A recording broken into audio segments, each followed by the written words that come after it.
இப்போ ஜிம்லலாம் work out பண்ணவே கூடாது. ஒர்க் அவுட் வந்துங்கிறது ரொம்ப ஆபத்தானது. அது பண்ணவே கூடாது.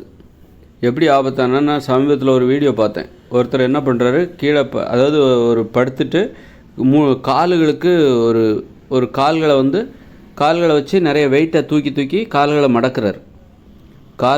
கால்களுக்கு பயிற்சி கொடுக்குற அந்த ஜிம்மில் ஒர்க் அவுட் அது கால்களுக்காக பயிற்சி கொடுக்குறது. கைகளை வச்சு நம்ம எப்படி வெயிட்டை தூக்கிட்டு கீழே வைப்போமோ அதே மாதிரி காலை வச்சுக்கிட்டு வெயிட்டை தள்ளி அப்புறம் கீழே இறக்கணும்.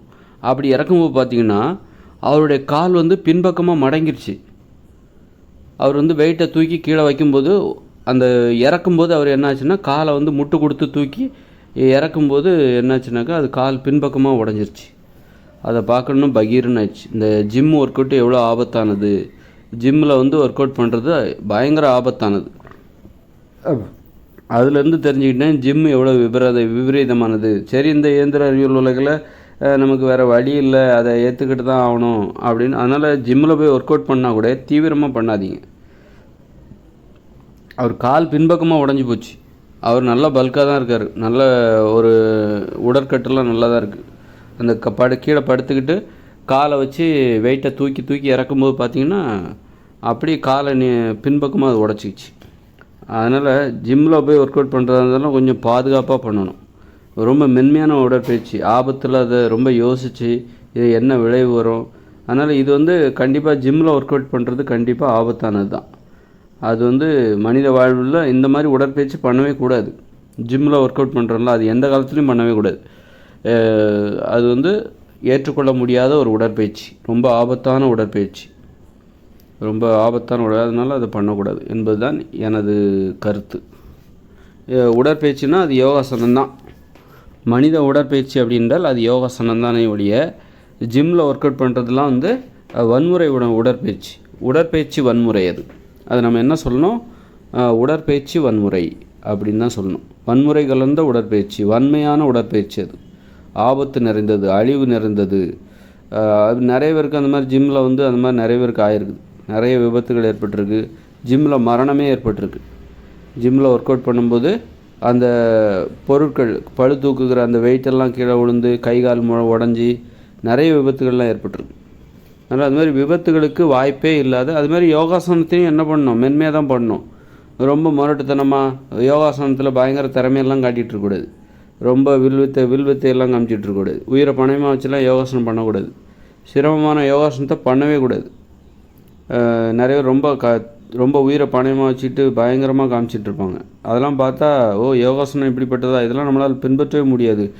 எதுவும் நம்ம பார்த்தோன்னே நமக்கு ஒரு நம்பிக்கை வரணும், ஆஹா நாமளும் இதை பண்ணலாம் போலுக்க. அதுதான் இயற்கையான திறமை. இயற்கையான திறமைக்கும் செயற்கையான திறமைக்கும் என்ன வித்தியாசம்னா, இயற்கையான திறமை என்பது பார்த்த உடனே எல்லாருக்குமே ஒரு நம்பிக்கை தரணும், நம்மளாலையும் இது பண்ண முடியும் அப்படிங்கிற அந்த நம்பிக்கை பார்க்குறவங்களுக்கு வரணும். அப்படி இதெல்லாம் நம்மளால் பண்ண முடியாது அப்படின்னா அது கண்டிப்பாக செயற்கையானது தான். அது மக்களால் காலத்தில் அப்போவே நிராகரிச்சிட்டாங்க. இப்போ ஒருத்தர் கஷ்டமாக ஒரு உடற்பயிற்சி பண்ணுறாரு, ஒரு யோகாசனம் பண்ணுறாரு அப்படின்னா பார்க்குற மக்களுக்கு இதெல்லாம் நம்மளால் பண்ண முடியாது, இந்த அளவுக்குலாம் கஷ்டப்பட முடியாது அப்படின்னு பெரும்பாலான மக்கள் நினச்சிருவாங்க. அப்போவே அவங்க புறக்கணிச்சிருவாங்க. அப்போது மக்கள் பார்த்தா இது என்னாலையும் பண்ண முடியுங்கிற நம்பிக்கை வரணும். இந்த உடற்பயிற்சியை என்னாலையும் பண்ண முடியும், இது ஈஸி தான், எளிது தான், இது பாதுகாப்பானது தான், யார் வேணாலும் பண்ணலாம், வயசானவங்களுக்கு கூட அந்த நம்பிக்கை, இவ்வளோ தானே, இது நானே பண்ணுவேனே, நல்லா இருக்கே, இதுதான் உடற்பயிற்சின்னா நான் கூட பண்ணுவேன், அந்த நம்பிக்கை தரணும். அதுதான் உண்மையான உடற்பயிற்சி. சில உடற்பயிற்சி இதெல்லாம் என்னால் பண்ண முடியாது, அப்போ பண்ண முடியாது, என்னால் பின்பற்ற முடியாது, அப்போவே புறக்கணிச்சிட்டாங்க. மக்கள் இப்படி தான் புறக்கணிச்சிருவாங்க. எதெல்லாம் கஷ்டமாக இருக்கோ அதை எல்லாமே புறக்கணிச்சிருவாங்க. என்னால் முடியாதுப்பா அப்படின்னு சொல்லிட்டு புறக்கணிச்சிருவாங்க. அதுமாதிரி டான்ஸ் ஆடுறாங்க, உயிரை பணயமாக வச்சு ஆடுறாங்க, அந்த இடத்துல பறக்கிறாங்க, சுற்றுறாங்க, கர்ணம் அடிக்கிறாங்க. அதெல்லாம் பார்க்குற மக்களுக்கு என்ன தோணும், இதெல்லாம் நம்மளால் முடியாது அப்படின்னு தோணுதா இல்லையா? அப்போ அந்த நேரத்துலேயே அந்த இடத்துலையே அவங்க அதை புறக்கணிச்சிடுறாங்க. ரிஜெக்டட். இதெல்லாம் மக்களுக்கான கலைகளாக, மக்களுக்கான நடனமாக இது ஆக முடியாது. அப்போ எது எளிதோ பார்த்த உடனே பார்க்குறவங்களுக்கு அந்த நம்பிக்கை தரணும், சாதாரணமானவங்களுக்கு கூட அந்த நம்பிக்கை தரணும். அது எளிதாக இருக்க வேண்டும், ஈஸியாக இருக்கணும். இதை நான் கூட பண்ணுவேனே, இதெல்லாம் ஒன்றும் சிரமம் கிடையாது, இது பாதுகாப்பானது, இதை நானும் பண்ணுவேன், அந்த நம்பிக்கையை தர வேண்டும் எந்த ஒரு திறமையும். எந்த ஒரு பயிற்சியும் நமக்கு அப்படி ஒரு நம்பிக்கை தரணும். அது தான் மக்கள் ஏற்றுப்பாங்க. எது சிரமமாக இருக்கோ, எதை பார்த்தா மக்கள் பயப்படுறாங்களோ, ஆபத்தாக இருக்கும் அப்படின்னு அஞ்சுகிறார்களோ அதை புறக்கணித்து விடுவார். அந்த இடத்துலே புறக்கணிச்சிருவாங்க. இப்போ ஒருத்தர் பாடகர் பாடுறாரு. இப்போ எஸ்பி பாலசுப்ரமணியம் தான் பாடுறாருன்னு வச்சுக்கோங்க. அதை கேட்குற மக்களுக்கு என்ன தோணும்? என்னம்மா பாடுறாரியா, என்னாலலாம் அந்த மாதிரி பாட முடியாது அப்படின்னா அதுலேருந்து என்ன அர்த்தம்? அதில் அப்போவே புறக்கணிச்சிட்டாங்க. இதையெல்லாம் என்னால் பின்பற்ற முடியாது, இது போன்று என்னால் பாட முடியாது, இவரை போல் நான் பாடுவதற்கு முயற்சி செய்ய மாட்டேன், இது என்னால் முடியாது, இதை நான் பின்பற்ற மாட்டேன் அப்படின்னு மக்கள் ரிஜெக்ட் பண்ணிடுவாங்க. வெறும் கேட்குறதுக்கு மட்டும்தான் இது பின்பற்றுவதற்கு தகுதியானது இல்லை, இவரை நாம் வழிகாட்டியாக ஏற்றுக்கொள்ள முடியாது, பாடல் பாடுவதற்கான வழிகாட்டியாக நாம் இவரை ஏற்றுக்கொள்ள முடியாது, வேணால் கேட்டுக்கலாம். அப்போ அந்த இடத்துல எது ஒருத்தர் பாடுறார் அப்படின்னா, நல்லா இருக்கே, இது மாதிரி நான் கூட பாடுவேனே, இதுதான் பாட்டுன்னா நான் கூட பாடுவேனே அப்படின்னு சொல்லிட்டு பின்பற்றணும். பின்பற்றுவதற்கு தகுதியானது தான் மக்களுக்கானது. அது மாதிரி ஒரு ஓவியமா, ஒருத்தர் இது தாங்க ஓவியம், பரவாயில்லையே சிம்பிளாக இருக்கே, இது நான் கூட வரைவேனே, இதுதான் ஓவியம்னா நான் கூட வரைவேனே, எல்லாருமே வரைவாங்களே. அப்போ பின்பற்றக்கூடிய திறமை தான் மக்களுக்கானது. இதெல்லாம் என்னால் முடியாதுப்பா, பயங்கரமாக பாடுறாரு, பயங்கரமாக வரைகிறாரு, இதெல்லாம் சாதாரண திறமையே கிடையாது அப்படின்னா அதை பின்பற்ற மாட்டாங்க. அது வெறும் மியூசியத்தில் தான் இருக்கும். அது மக்கள் பின்பற்ற வேண்டும். எது உண்மையான திறமைனா, எது நிலையானது, எது நிரந்தரமானது, எது மக்களோட சேரும், எது மக்களுக்கானது அப்படின்னா பின்பற்றுவதற்கு எளிதாக இருக்க வேண்டும். என்னால் இது முடியும் என்கிற நம்பிக்கை சாமானிய மக்களுக்கு ஏற்படுத்த வேண்டும்.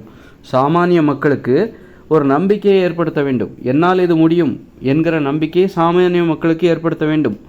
அதுதான் இயற்கையான திறமை, அதுதான் நிரந்தரமானது. இயற்கை என்பது நிரந்தரமான திறமை. திறமைங்கிற இயற்கையான திறமைன்னா நிரந்தரமாக இருக்கணும். மக்கள் வாழ்வோடு அது ஒட்டணும். கடைசி வரைக்கும் இந்த வாழ்நாள் முழுவதும் மக்களோடு இணைந்து பயணிக்க வேண்டும். அதுதான் இயற்கையான திறமை. அப்போ அது எந்த திறமையாக இருக்குன்னா எளிதான திறமையாக தான் இருக்கும். இது எனக்கு எளிதுப்பா, இது ஈஸி, இதை என்னால் செய்ய முடியும், அந்த நம்பிக்கை கொடுக்குது பாருங்கள், அதுதான் மக்களுக்கானது. இதெல்லாம் என்னால் முடியாதுப்பா, இப்படியெல்லாம் என்னால் டான்ஸ் ஆட முடியாது, மைக்கேல் ஜாக்சன் மாதிரிலாம் சான்ஸே கிடையாது, அப்போவே அதை தூக்கி அதை மியூசியத்தில் வச்சுருவாங்க. அது மக்களுக்கானது கிடையாது. அப்போ இவரை மாதிரிலாம் என்னால் பாட முடியாது, இவரை மாதிரிலாம் என்னால் நடிக்க முடியாது அப்படின்னா அது தூக்கி மியூசியத்தில் தான் இருக்கும். அது ஆவணங்களில் தான் இருக்குமே தவிர மக்களோட வாழ்க்கையில் கலக்காது.